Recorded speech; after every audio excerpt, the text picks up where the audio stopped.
உளுந்தங்களி வந்து பார்த்திங்கன்னா ஹெல்த்துக்கு ரொம்ப நல்லதுங்க. உளுந்தங்களி செய்கிறது ரொம்ப ஈஸி தாங்க. இப்போ வாங்க பார்க்கலாம் எப்படி செய்கிறதுன்னு.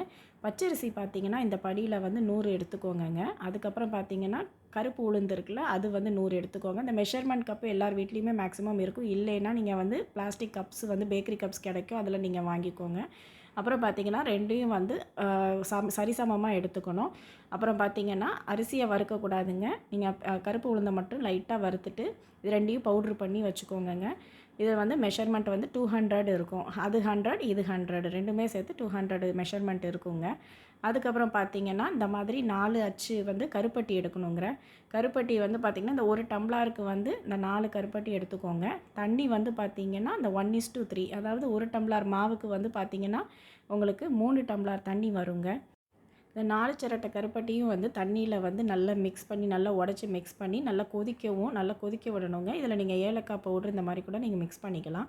இந்த மாதிரி குக்கர்லையோ இல்லைன்னா நான்ஸ்டிக் அந்த மாதிரி எடுத்து அதில் நல்லெண்ணெய் முதல்ல நிறைய ஊற்றிக்கோங்க. இதற்கு வந்து நல்லெண்ணெய் வந்து ரொம்ப இம்பார்ட்டன்ட்ங்க. அப்போ தான் வந்து நல்லா ஒட்டாமல் வரும், நல்லா சுருண்டு வரும்.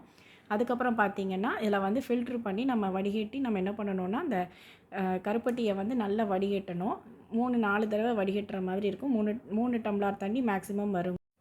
கருப்பட்டியில் பார்த்திங்கன்னா நிறைய அழுக்கு வருங்க. அதனால் கண்டிப்பாக ஃபில்ட்ரு பண்ணணுங்க. பண்ணாதாங்க நல்லது. இல்லைன்னா கொஞ்சம் நெருன்னு இருக்கும். தண்ணி நல்லா கொதிக்கவும் பார்த்திங்கன்னா நம்ம மிக்சியில் திரிச்ச மாவை வந்து கெட்டி இல்லாமல் கிண்டிகிட்டே நான் வந்து தட்டணுங்க.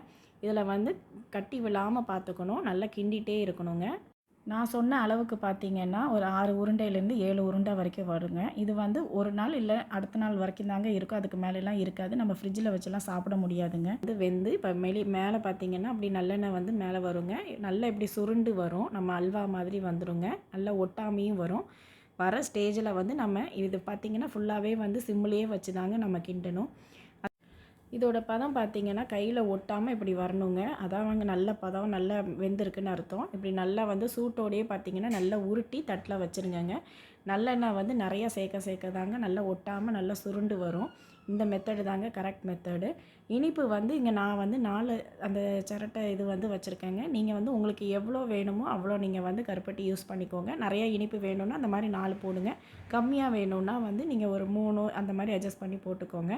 இதில் வந்து பார்த்திங்கன்னா உங்களுக்கு பிடிச்ச நட்ஸ் எதுனாலும் லைட்டாக பவுட்ரு பண்ணி இந்த களி மாவோடையே மிக்ஸ் பண்ணிவிட்டு நீங்கள் குக்கரை விட்டு இறக்கணுன்னு களி மாவோட மிக்ஸ் பண்ணி கூட நீங்கள் உருண்டை பிடிச்சி அதையும் வந்து நீங்கள் சர்வ் பண்ணலாங்க. இதில் ஏலக்காய் இதெல்லாம் எக்ஸ்ட்ராவும் நம்ம பண்ணலாம். இதோட காம்பினேஷன் பார்த்திங்கன்னா உளுந்த வடை தாங்க. உளுந்த வடை வந்து நார்மலாக எல்லார் வீட்லேயும் பண்ணுறது தான். அதை வந்து நீங்கள் அதுவும் இந்த களியும் சேர்த்து வச்சு சாப்பிட்டு பாருங்கள். அவ்வளோ டேஸ்ட்டாக இருக்குங்க. உளுந்த வடையும் களியும் பார்த்திங்கன்னா ஹெல்த்துக்கு ரொம்ப நல்லதுங்க. இப்போ கேர்ள்ஸுக்கு மெயினாக நல்லதுங்க.